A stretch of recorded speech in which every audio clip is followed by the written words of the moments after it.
Welcome to another edition of Real Talk. I am your host, Joshua VanDerNoord. Happy to be with you guys on this awesome Thursday afternoon. And I am, of course, joined once again by my esteemed panel, Jack, aka Kinoflex, and John Ward of John Ward Cinematics. I hope you gentlemen are doing good. Jack, how are you feeling today?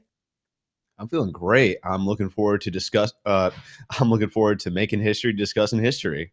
And that's exactly what we're talking about today. So, John, I had this topic on our Spin the Wheel specifically for you. And because, we've interacted on other podcasts, the Founders Podcast, for example. Go check that out if you haven't already seen it. John Ward has an extensive knowledge of the Roman Empire. It seems, or at least it seems so. He knows knows a lot more than I do. So I was very excited for this historical. Compared to Zeb, I have an extensive knowledge. And compared to me. So I'm excited about this. So today, for the topic of historical accuracy, we're going to be discussing Gladiator. But are you not entertained? I'm sorry. I'm very entertained, John. But before we get into our discussion today, this is something I was talking about with Jack a little bit earlier that I wanna kind of get us together, because I thought about texting you guys beforehand and being like, you know what? The prompt of historical accuracy is actually kind of vague. So maybe we should all be on the same page about what we mean by it. But you know what? I thought, screw it. Let's just shoot from the hip and see what everyone thinks. So I want to kind of get you guys' take. John, what was your, what do you think of when I say historical accuracy? And what are you judging these movies based on when it comes to historical accuracy? Are we just picking good historical accuracy movies, or judging them based on if they're historically accurate? Wow, man, that was a lot of historically accurate in different flavors. Let me try to keep up. I don't call me autistic or pedantic or whatever you want. I actually thought initially that we were going to be rating on the degree of historical accuracy more than we were on the quality of the film. But after kind of chatting about it a little bit, I kind of agree that this is a movie review show. And so what makes a great historical movie is not necessarily that every moment or element of it is historically accurate. There needs to be some amount, but there also, I think it's okay to have a little bit of creative liberty for the sake of telling a story. So it's kind of ambiguous for me. I don't know if there's a percentage of accuracy. It's maybe more than 50%. But I will turn it to Jack, because I think he had a good thought on, I forget exactly how you phrased it, but you were saying there's historically accurate versus historically authentic. There you go. Explain that to me. Yeah, so I go back and forth on historical accuracy because it honestly depends on what the goal of the individual film is, like what they're trying to accomplish. So I don't measure it based off of historical accuracy per se, unless it presents itself as a historical film, like a biopic or something. What I measure instead is historical authenticity as the most important factor, which is respect to the setting and being internally consistent with it. Like for example, a lot of historical films, instead of portraying the sequence of events or the times accurately, it tends to be propaganda a lot of times, where it tries to give an untrue or false perception of history to an uneducated audience on the subject. Like an example that I was talking with John about a couple of days ago was Hidden Figures. So for those of you unaware, that's a film about how that tries to present the success of the NASA moon landing to Black women. Black women were the key contributors to how we got on the moon, and the film is just like really plays up their role of like hundreds of employees, like out of the like many like countless employees at NASA. These individuals specifically is why the NASA moon landing was a success, and at times like so that's already pretty narcissistic, kind of a shallow message already, but the film goes further by presenting over the top racism at NASA.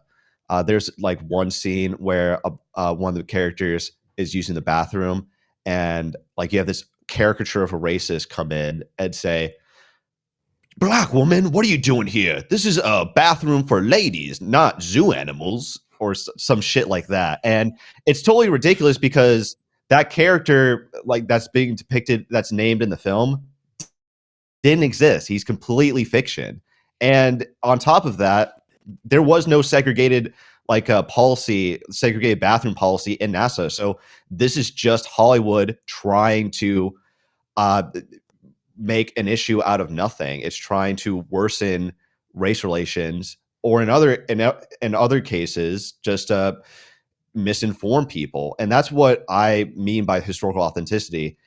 You're making, if you have to present a totally inaccurate or misinformed view of history to such a degree that's reliant on your story's message, then it's a pretty, to me, it's a mess.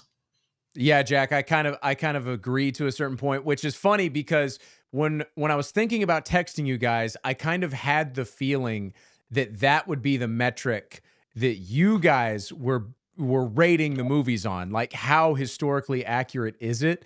So I decided to go with, here are movies that are considered historically accurate, and why, and are they worth watching or not? Are they good, bad, the third? So those are the suggestions. We'll get into the red light, yellow light, not orange light, green light section after we talk about Gladiator. Want to know? So, John, I want to get your assessment of this. So, you were kind of we didn't really have a discussion on what our main movie review would be for the historically accurate category. I'm gonna and also there's a drinking game for every time I say historically accurate. You have to take a shot. Good Lord, I think we're all out of shots because we played too many of those games. Exactly, but oh, sorry. Go ahead. I was just gonna say, so I'm kind of curious because when I first watched Gladiator, like when I was 11 years old, I thought this was embellished. You know, like I know it takes place in Rome, the Colosseum is a real place, and I'm sure Commodus was a real person, but I didn't think the events of the movie were real at all. You know, like maybe even Commodus was made up. That's what I thought when I was 11 years old. So I was kind of impressed to know that like this is loosely, but it is based off of real life events. So Yeah. I'm kind of curious, John, as a student of Roman history, where like Yeah. can you kind of fill us in some of the gaps of the story as it relates to the movie Yeah, and the real life events? I can. Now, this is a period of Roman history that is a little further along than the part I'm mainly interested in, but I do have some bullet points here for you.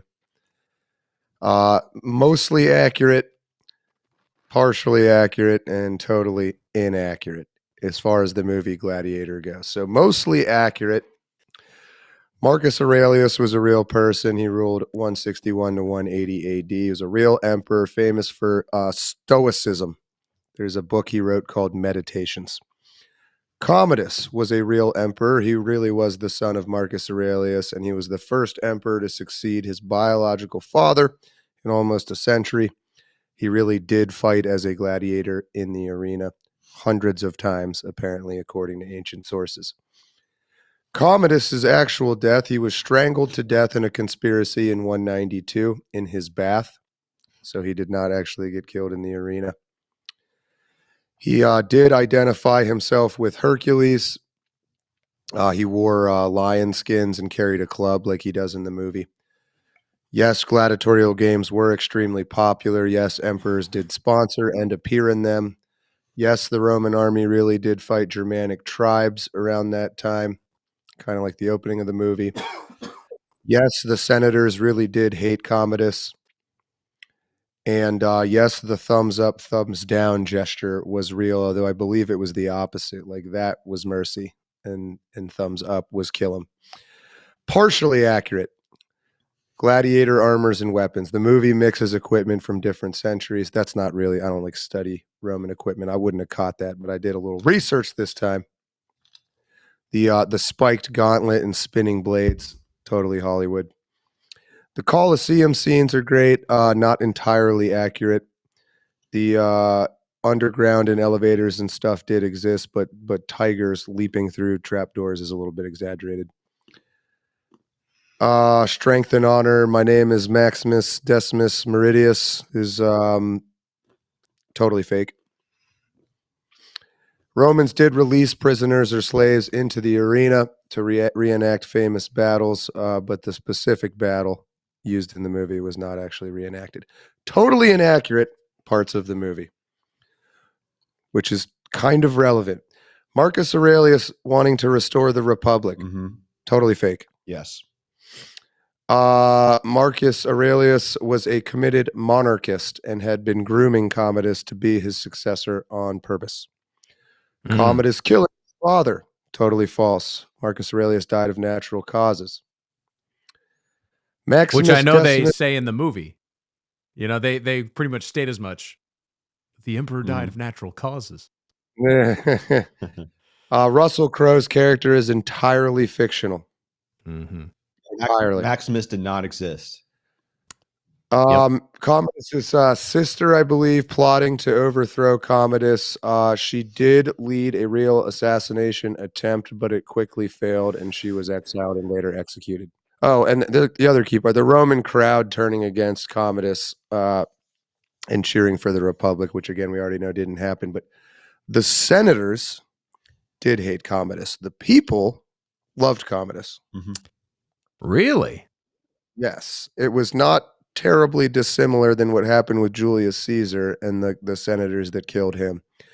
The political class was jealous, and so they killed him. But just like Caesar, Commodus was actually kind of the shit as far as the average Roman was concerned. They loved him. They thought it was cool that he put on all these games. They thought it was cool that he fought in them. He was beloved by the people. So that's pretty much the extent of the historical accuracy. Also, I want to point out, this is maybe not ever going to be actually verifiable or disprovable, but Marcus Aurelius, who's this famous Stoic philosopher, right? Supposedly his wife was getting plowed by a gladiator and he was a cuck, which pisses people off to learn because he's kind of beloved in these circles of men who see themselves as very like masculine and stoic. It's like he was a bit too stoic, you could say. Yeah. Well, So anyway, but as far as the movie Gladiator goes, and this is why I'm glad I had a chance to hear Jack's thoughts on historical accuracy versus historical authenticity. For the most part, I would call it a fairly historically authentic film. It is a good fictional movie, is how I would say it. Yeah, I like that. Also propaganda. It's propaganda, but as far as a fictional movie goes, it's pretty good. Yeah, the year it came out is very, very telling about the kind of message they wanted to get across. 2001, you know, this sort of anti-colonialism or anti-American exceptionalism was sort of growing amongst, especially in Hollywood. So it kind of tracks with everything. Bring the people their bread and circuses was like, I think, literally a line in the movie. Yeah, I agree with both of you. And to go back to what I was saying before on historical inaccuracy, there is a scale, to be clear, because what we're talking about is stories, like at the end of the day. So it does the historical accuracy or inaccuracy add to the film story? I think at times they absolutely do. However, there are times like where certain historical inaccuracies affect the quality and it starts to become historically inauthentic. Gladiator is a great mix of both of good historical inaccuracies and bad historical inaccuracies. Maximus's journey that we follow is legendary. There's a reason this is like such a rewatchable film, that this is I would say it's a peak dad film, because every person I talk to, they watched it through their dad. Yeah, I also think an aspect that played a major role in its popularity is Ridley Scott's talent at the time. Like, because technically speaking, good point. Technically speaking, it's brilliant. It still holds up. But every scene in the Colosseum is amazing. It adds to why it's so rewatchable. And with all those aspects in mind, it's an enjoyable film to watch, but it doesn't elevate itself into becoming something deeper because uh, of the meta political aspects that we mentioned before. Period. Yeah, again, it's a much more uncomfortable interpretation to understand Rome as it actually was, which was not terribly different than what we see going on with like Trump, at least in 2016, where you have this sort of elite guy, stronger than the rest, and the people, the regular people, tend to actually love those kind of guys. And it's the elite class below that guy that starts getting really jealous. So to tell the true story of all this would be to say like Trump is king and America loves him, so the Democrats assassinate him. That's like pretty close to what actually went down in Rome over and over again. Mm-hmm. Um, and so the real message of the stuff as it happened historically is something we're circling back to in our own country right now. And of course, there was Hitler in Germany, there was Napoleon in France, and so on. There's been a lot of these things that happened.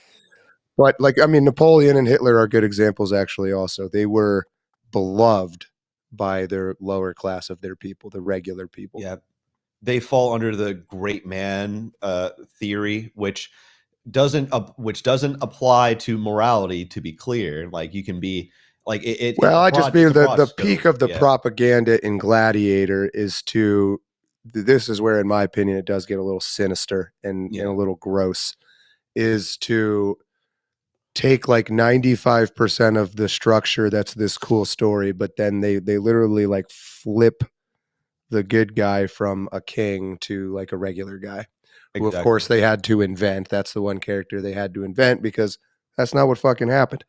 Getting into the meat and bones of this story and the movie itself. So we've established that Gladiator, it is a great fiction. It is a great, enjoyable story about revenge, overcoming adversity, and even a little bit of redemption in certain cases in this movie throughout.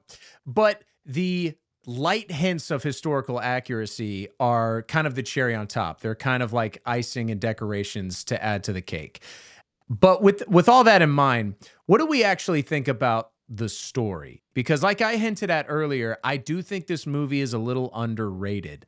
I think or sorry, a little overrated. I think its main issue, and I don't want to steal it here. We'll get to it in a minute. I think its main issue, because I just rewatched it.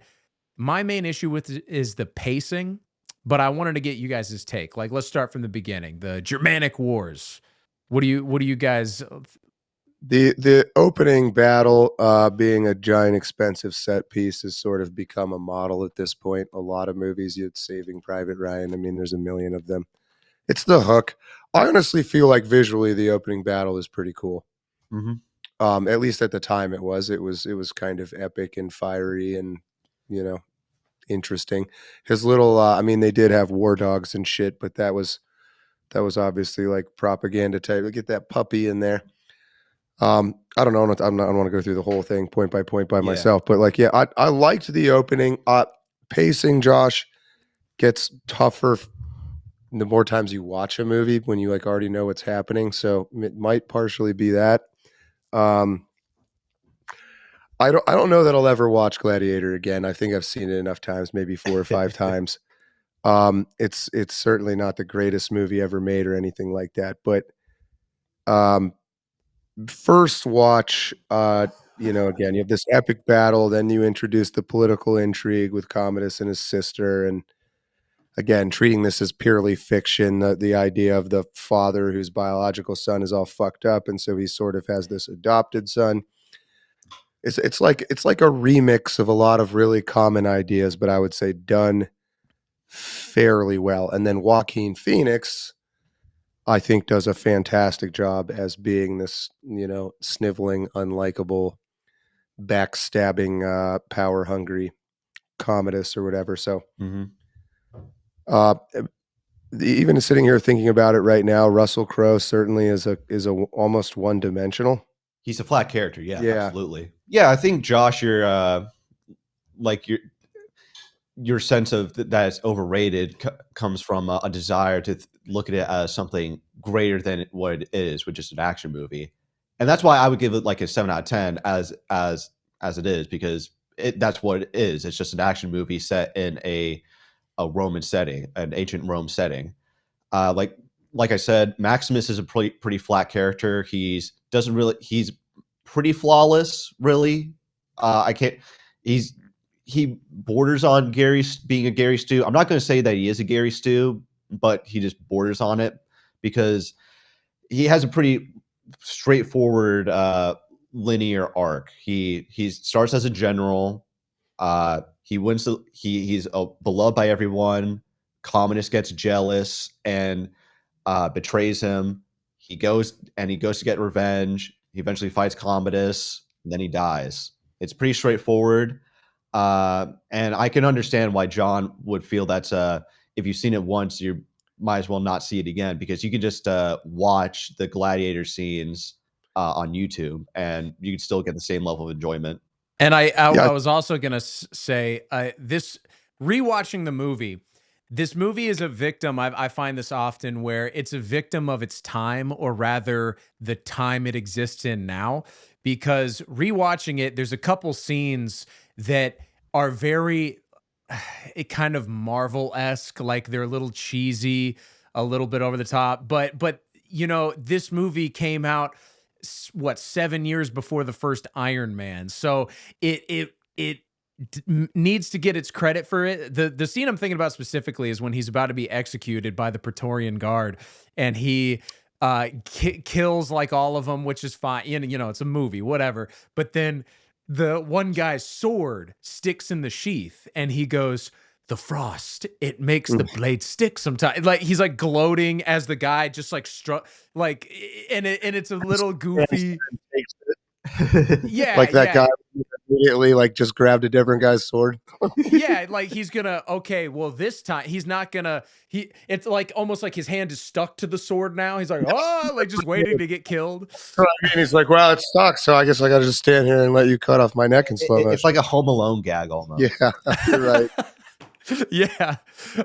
So, but again, it's 2001. You know, this is before Marvel. So I guess I'm trying to put myself in the shoes of like a new viewer to the movie, which I kind of was, because I hadn't seen it since I was 11 years old and barely remembered it. Well, that's right. This movie was a lot better. I think it was like what 15 or something when it came out, somewhere around that. Probably still in high school. Like it was pretty awesome when you're like 15. Like that, the blade sticking seemed kind of. I was like, oh, because it's like fucking cold and shit. Yeah. Yeah. What a historical fact. Yeah. Then you watch it the second time and you're like, just go fucking grab a different sword. Like Jesus. Yeah, the theater experience probably amplifies Yeah. the whole movie, like by a significant degree. But like Josh, I would say it's less affected by the time period and more so just Ridley Scott being Ridley Scott. And this is just add to the fact that this is his best historical epic movie, because Gone downhill. Because later on he just couldn't help just doubling down on inserting his modern viewpoints into these historical settings where they would be completely alien and makes no sense for these characters to have.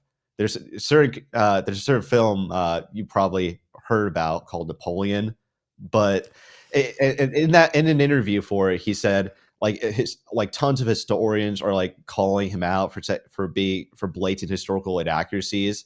And Ridley Scott's only response was, "So what? Were you there?" Yeah, that's such a dismissive asshole thing to say. He's really gone downhill, man. He's gone senile. I almost like Ridley Scott's name on a movie now. I almost know not to watch it at this. So I haven't seen the new Napoleon for that very reason. And sure enough, I heard it sucked. Yeah.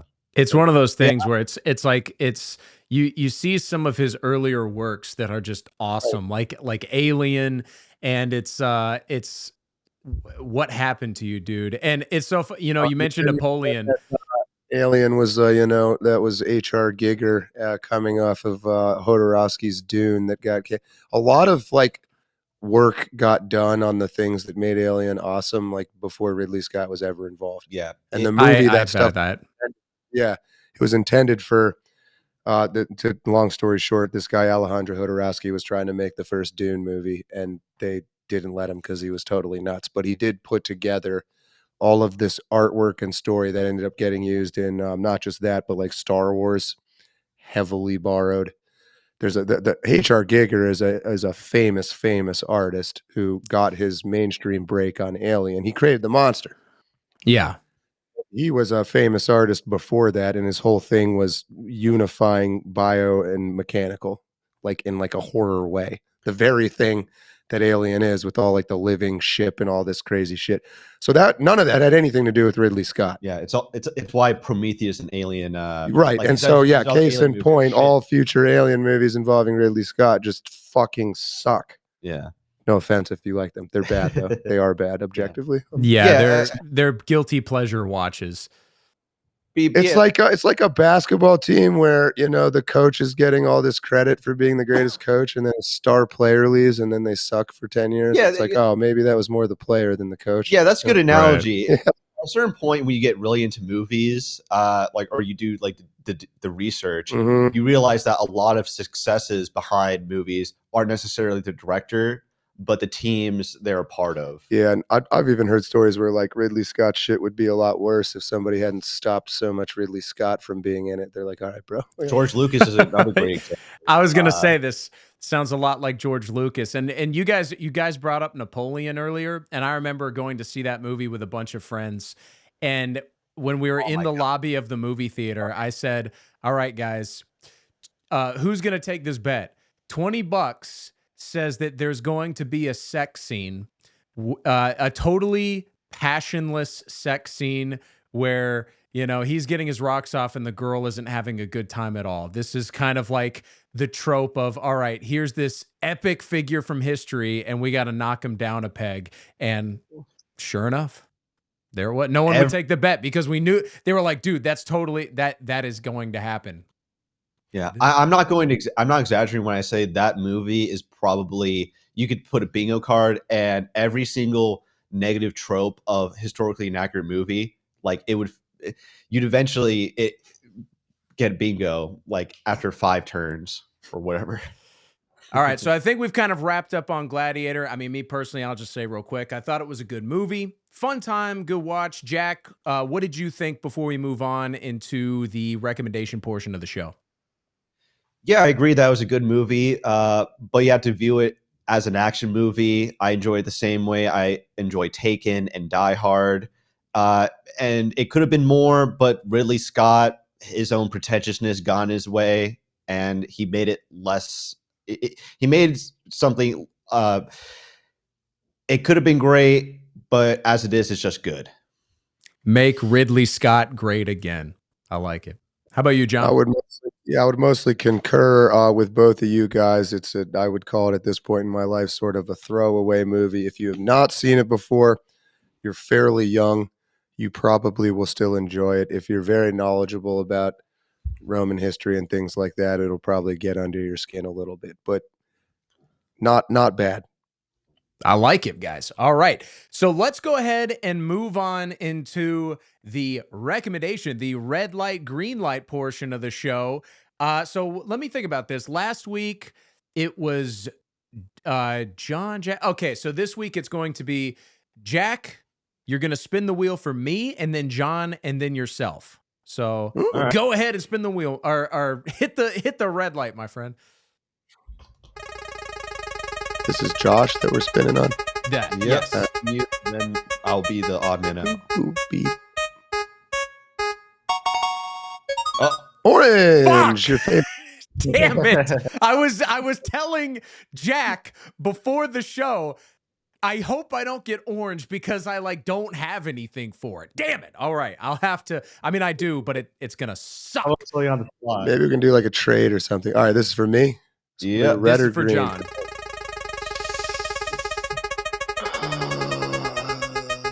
Beep, boop, boop, beep.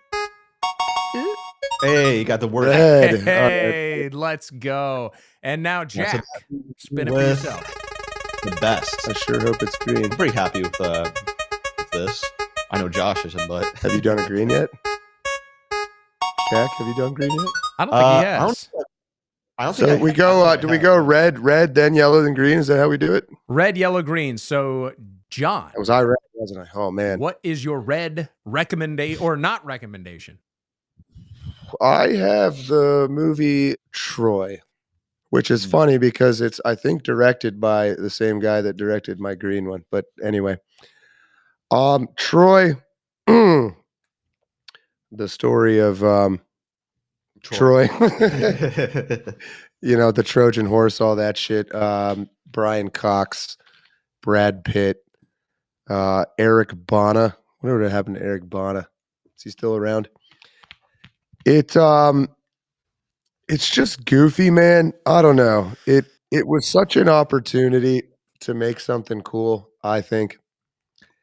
And it just sort of turned all these legendary Greek heroes. I mean, this is a period that for a long time real historians weren't even really sure Troy was a real place. It's been established that it was, but what makes to me that story so cool is it's actually a lot about how like the gods interact and influence with humans, and it's actually talked about extensively in one of my favorite psychology books, which I've mentioned to you guys, are The Origin of Consciousness and the Breakdown of the Bicameral Mind. But a lot of things happen where characters in the Homer version of it, the Iliad, holy crap, I couldn't think of the name. A lot of these characters, like when the king steals Achilles' woman, the term for it is your friends, but like your chest. He's like, I didn't want to fuck your woman, but then my friends took over and I couldn't help myself. And Achilles is like, oh, I'm sorry, I didn't realize that's why you did it. Like the things they credited for their decision making in some ways, like they either was like, oh, the god came down and took a hold of me and made me do that, is such a fundamental part of that story to me. And so what they did with the Hollywood movie is they tried to cut out all the supernatural stuff, and they literally tried to market it as the historical version of the story. Oh no. Which of course doesn't even remotely match a lot of the major plot points of the original story. So without going into excessive detail, Troy, at the very least, should have been something you could shut your brain off to. And it should have been Gladiator at the very least. And it wasn't. It was stupid. I don't know if it's too many characters. I don't know if it was whatever, but just everything about it standing alone, it's not good in my opinion. If you know history, it's especially bad. If you've read the Iliad, it's absolutely horrible. And if you find the historical parts of Greek mythology interesting, then it's just absolute garbage. So I would say stay away from Troy unless you are a homosexual or woman who likes Brad Pitt, because he is pretty fucking jacked. Other than how jacked he was, that was like I was like, God damn, that dude must have done a lot of push-ups before this role. It's how impressive. To contrast with Russell Crowe, who looks like he ate Doritos the whole time. That's a good choice because so I've not seen Troy. I can't attest to whether or not it's a good movie, but knowing the sort of story behind it and you basically telling about how they got rid of all the supernatural elements to try and make it like a historical movie, that's kind of funny. I get why that's your red category. So yeah, from how you described it, John, it just sounds like another homoerotic Top Gun, but set in Rome. Ooh, Top Gun. I don't know if my brain goes to Top Gun. Homoerotic, yeah, for sure. It's pretty gay. It's pretty gay. It's more like try. Try. So Jack, what? Bloom. God, that effeminate. Okay, anyway, I'm done. Troy. Don't watch Troy. It sucks. That's my red. Okay. Oh wait, Josh and I still won't watch it. Okay. What were your guys' red movies? Okay, so my pick for the red was Pearl Harbor. I don't know. It's been so long since I've seen this, and I did not rewatch it for this review for good reason, because even as a kid, I was like, this movie sucks, and I hate it. And it was so obviously, ooh, everyone loves Titanic. Let's do that again, but with instead of a shipwreck, it's the Japanese attacking Pearl Harbor, and we're gonna make it like a love triangle this time between two buddies instead of like this class thing on Titanic. And the characters have no chemistry. They are not likable. And I think Michael Bay, who is the director of this movie, he gets a lot of flack for his dumb action, his explosions or whatever. But this is what that is for. The whole like 2 hour, this movie is way too long, by the way. The whole lead up to the attack is boring as hell and no one gives a crap. So I don't care about Brad Pitt. I don't care about or not Brad Pitt. I got Troy on the brain now. You said homoerotic and now I can't stop thinking about it. But Ben Affleck and the other guy, whatever. If you Josh Hartnett, right? Josh Hartnett, Is yeah. Yeah. So and Cuba Gooding Jr. He's in it too. Cuba, yeah. Cuba Gooding Jr. So if you want to watch Pearl Harbor action, go on YouTube and watch the action scenes. But other than that, do not watch Pearl Harbor. So Jack, what's your suggestion or not suggestion for the red topic? Yeah, so quickly, like I completely agree with your pick, Josh. Like I was forced to watch that in school. Like, and look, a 2 hour break from school, that's pretty cool. That's pretty base, but the movie still sucked. Like they were obviously trying to cash in on that Titanic hype at the time. But my pick is Napoleon, Ridley Scott's Napoleon. Like I explained why it sucked so much before, but yeah, Ridley Scott just he's a shell of his former self. Like he is incapable of telling a historical epic on like of how it actually occurred. He has to insert himself in some way in the narrative, one way or another. And there are so many. And look, the historical. I said this before at the start. Historical inaccuracies are inherently a problem unless they're so outside of the film scope. Like it's so unbelievable. In this film, like it pays no respect to Napoleon as a figure. You have no idea. If this is the only way you understand Napoleon, this is your first interaction with Napoleon, you won't see what the big deal is with him. You won't understand why he's such a major figure who shaped the world. He took over most of continental Europe, and Ridley Scott just glosses all over that. I do not recommend Napoleon. Ridley Scott has lost his mind. I love it. Okay, so now getting into the orange category, which I had the misfortune. Damn it! Oh shit! I can't. I don't know what's wrong with me, man. I said orange earlier to throw you off, and it worked perfectly. You bastard! You're using Jedi mind tricks on me. Planted it back in your head out of. Speaking of Jedi mind tricks, my pick for the orange category is Star Wars, because this happened a long time ago in a galaxy far. No, I'm kidding. But okay. So my pick for the orange category is I decided to go with a movie. Hold on, pause. This is staying in, by the way. My pick for the yellow category of underrated, historically accurate movies, I'm going to go with A King's Speech. Now, I went with A King's Speech because it is a very minor thing from history. You know, like Napoleon is an obviously like big, bombastic historical figure who had a ton of amazing accomplishments. King George, you know, leading up to his battle with a speech impediment is not an impressive story by comparison. But I actually, as stated in a previous episode, I enjoy these sort of small movies where it's like two friends kind of overcoming something. And so seeing the relationship between, is it Colin Farrell or Colin Firth? Colin Firth and the shoot, what's the other guys? Captain Barbossa. What's his name? Oh my God, how am I blanking on that? Yeah, I know. Name? Oh, Jeffrey Rush. Yes. So What was the I thinking? GEO was throwing me off, but yeah.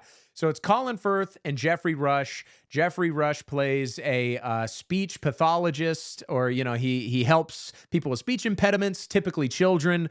But the king at the time, or who would one day be the king, King George, um, he struggled with a speech impediment, and he eventually had to succeed his older brother, who renounced the throne. And so it's his tale. It's his story about overcoming his speech impediment during the time leading up to World War II. It's a good, fun movie.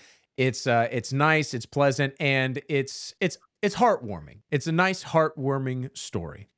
Made me want to bully the king for his. I was like, stop stammering, you fucking homo. Yeah, just speak, idiot. It's not that big a deal. King's queef. That's a No, freaking good I one. have. Yeah. I've seen scenes from it. It seems like a positive light. Like something you could take your family to or something. I don't know. Yeah, exactly. It's not like a deep, heavy hitting, and I'm sure that a lot of it is exaggerated, but it's one of those things where it's like, huh, it's kind of interesting that someone even had this idea for a movie. Yeah, So you're right about that. Like it puts the character at the center of the movie, and it's a ex- small. Yeah, those are. Yes, I agree. I like that. exactly. So Jack has the green category. So Jack, why don't you go ahead and give your orange? Yellow. Yeah, so my yellow pick is The Duelist, which is the first film directed by Ridley Scott. It was his feature. It was his debt film, and it takes place during the Napoleonic era.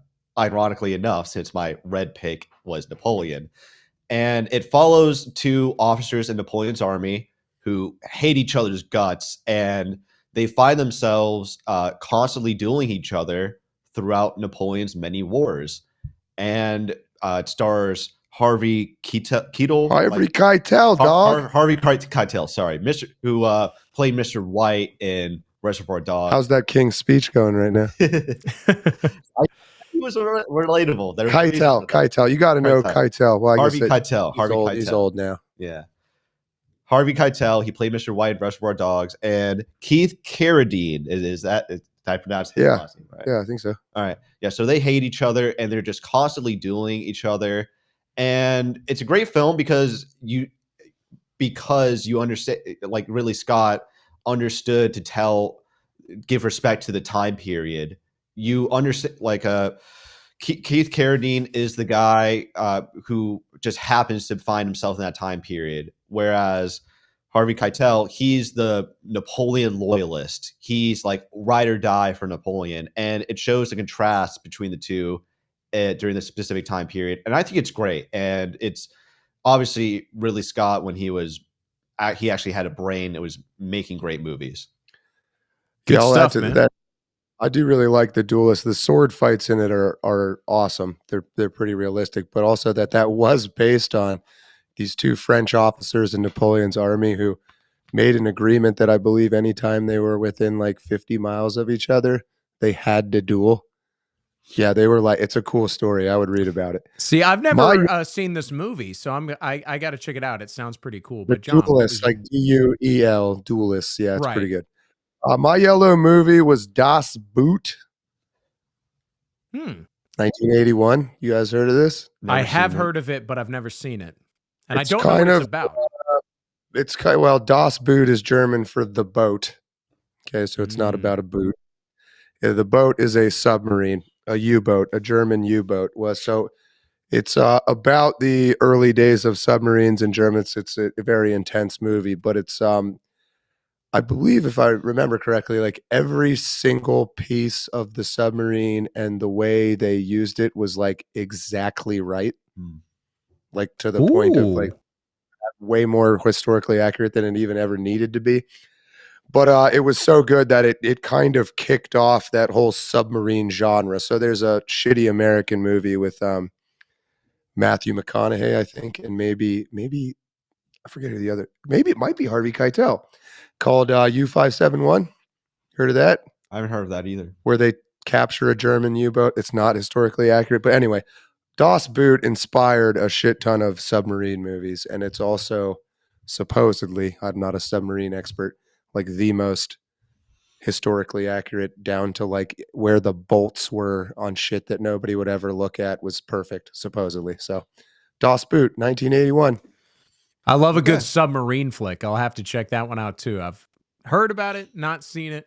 So, Jack, now we're getting into the green category. These are our better than Gladiator films in the historically accurate category of films. Jack, what is your green pick? Yeah. So my pick, my go-to pick, I understood instantly when I got it. This prompt, it's a masterpiece of a historical epic, Lawrence of Arabia. Mm. Yeah. So the film follows a British army officer by the name of Thomas Edward Lawrence, who is sent to the Middle East during World War I to advise the Arabians on how to deal with the Ottomans. The alliance between the British Empire and the Arabs is very rocky because the Brits don't want to give the Arabs too much firepower to fight against the Ottomans, as they eventually want to try and colonize Arabia and don't want them to become too powerful. But what makes Lawrence so fascinating as a character is that he is an outcast in the British Empire and relates more to the Arabs since he has spent so much time studying their culture and way of life, which they respect. Are you saying Arabs? Arabs or I Arabs? think you're leaving out those filthy in front of Arabs. Okay. I was like, are you trying to be racist in a funny way, or are you just straight up that way? Is that how you call it? What do you call them? Fucking Arabs? It's mispronunciation. You should cut that out. No, it's fine. It's funny. No, absolutely not. Still better than Zebreed. So mispronouncing Jack strikes again. But yeah, like Lawrence is working very hard to is put into this very unique situation where he has to negotiate with both the Arabs, that's better, and his British military officers. And this is a real life event. T.E. Lawrence is an actual person. There are fictionalized elements in the film. One of his confidants in the film didn't actually exist. Confidants? One of his Arab confidants. Confidant. And then Lawrence was the mediator, and then things went Ari. One of his confidants was Sharif Ali, who is a fictional character, but he was an amalgamate. You're doing it to yourself at this. Come on, man. He's a mix of character of real life people he interacted with, and what makes it so inspiring to me, what makes it an inspirational story, is that T.E. Lawrence is this outcast, is this person who could be seen as unextraordinary outside of his niche interest and knowledge on this specific subject, but he was at the right place and the right time, and he almost made something of himself that would count him amongst the greats, sort of like Napoleon almost. Yeah. But it's as he says in the movie, history, like if it's unwritten, then it's not destined to be. I'm forgetting it. I'm forgetting the quote specifically, but I remember like feeling really inspired by it at the time. But it's a very long movie. It's nearly 4 hours. So keep that in mind if you want to see it. But it's a 10 out of 10 masterpiece. Like it looks like a painting at times. Just beautiful. I have not seen Lawrence of Arabia in a long time. I do remember it being really good, and I'm assuming it would still be good to go back and watch. It's pretty long though. You seen that, Josh? I have not, and 4 hours. That's like I got to plan my day around it. But hey, exactly.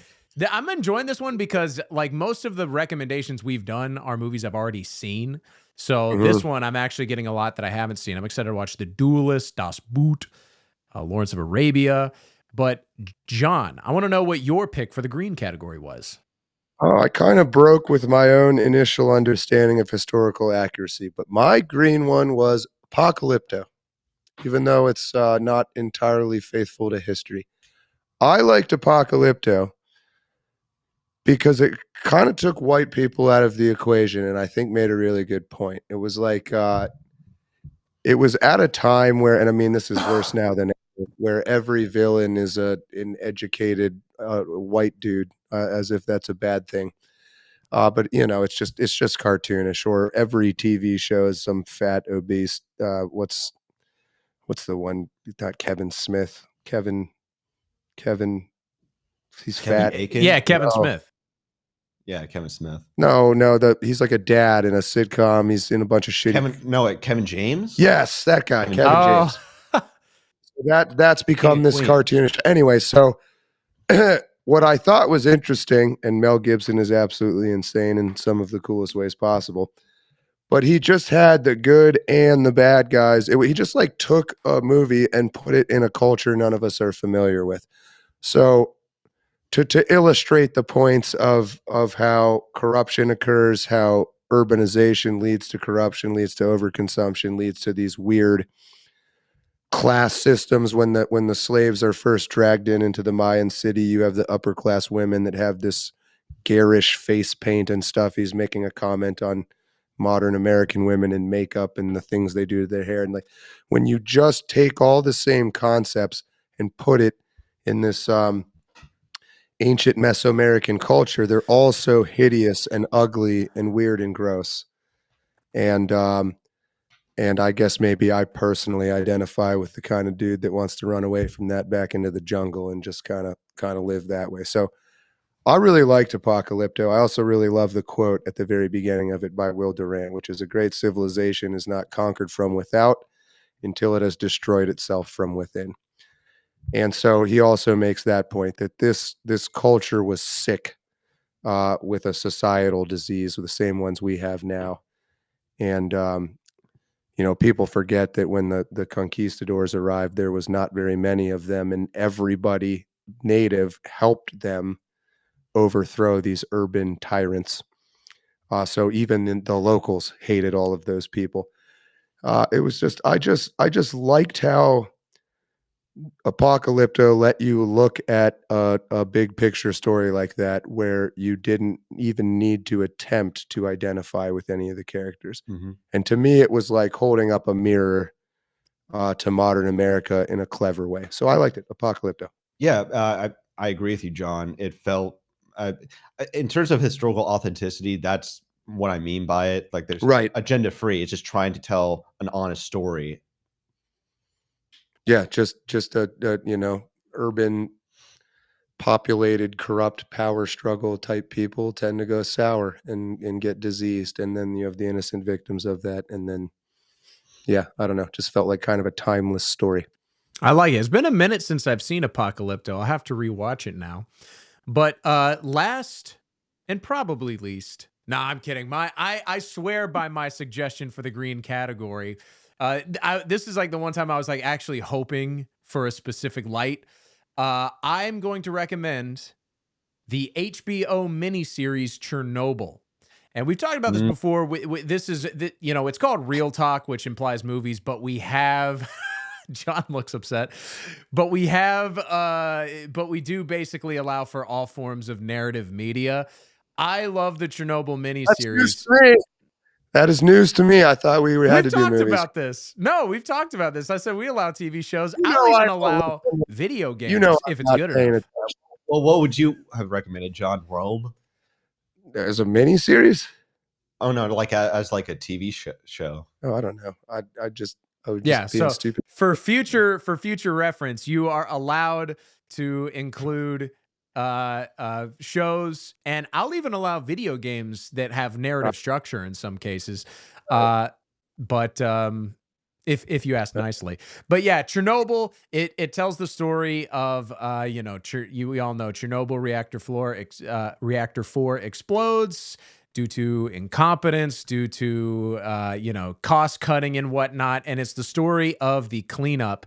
And it's actually, they embellish a lot. It's with these historical narratives, they embellish a lot, but it does actually it's very informative about the history of it and the potentially world-ending effects that actually went down in Chernobyl. And in my opinion, just aside from historical accuracy, I think this is one of the best shows of all time. It's concise. It's only one season, and it's basically just a long movie. So go check out Chernobyl. But before we wrap up, John is making faces. He's looking like, do you disagree, John? I mean, it's fucking propaganda, but okay.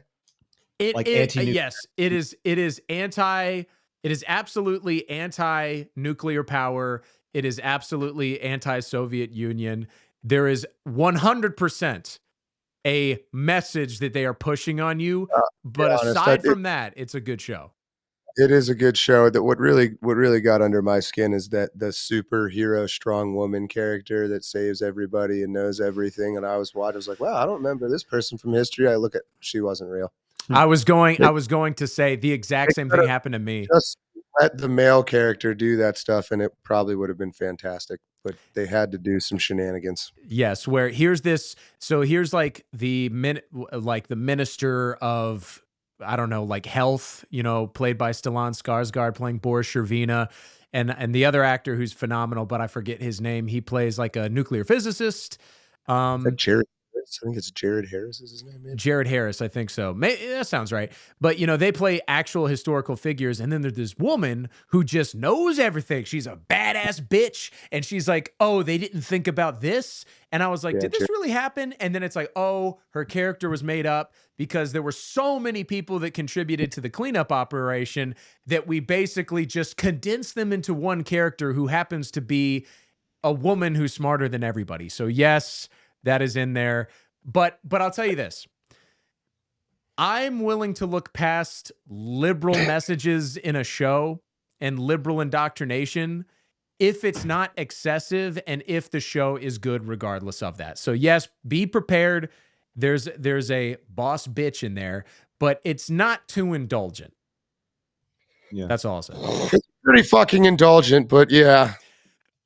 I'm not sure if you guys will agree or not, but I felt a better way of them doing that is to include sections or just like mini lessons to the audience, explaining what they did wrong to the audience, like sort of like The Big Short almost, where they had sections. Well, that's never going to happen. That would defeat the whole point of doing it. They want you to be unsure at what's real and not real, and they want you to not check. Yeah, but from a quality point of view, that's how I would have improved on it. I just would have not used a fake fucking character. I mean, that doesn't seem too hard to me. Yeah, I think it's fair.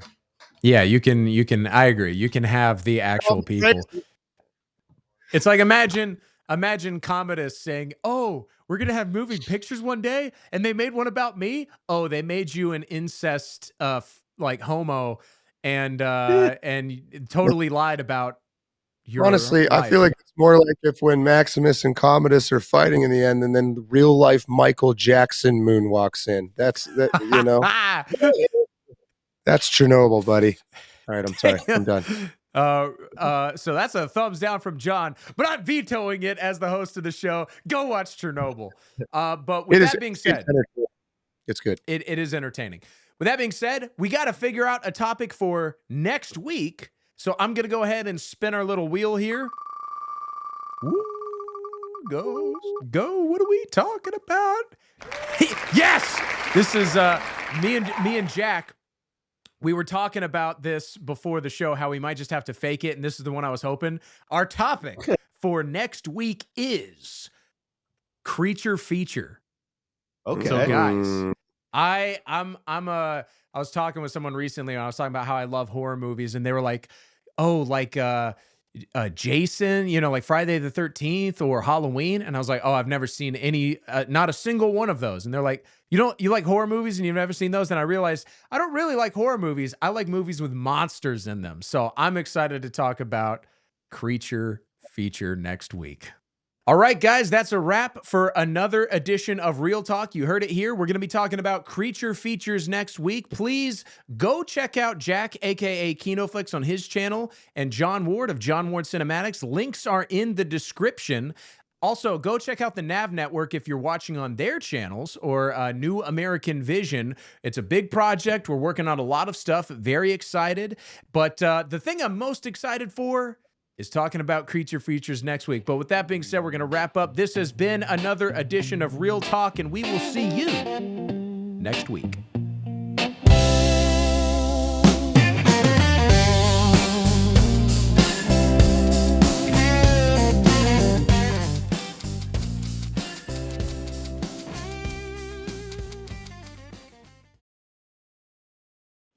All right. Damn. I wish. Okay. You know what? I'm glad I'm recording. That's going to the bloopers.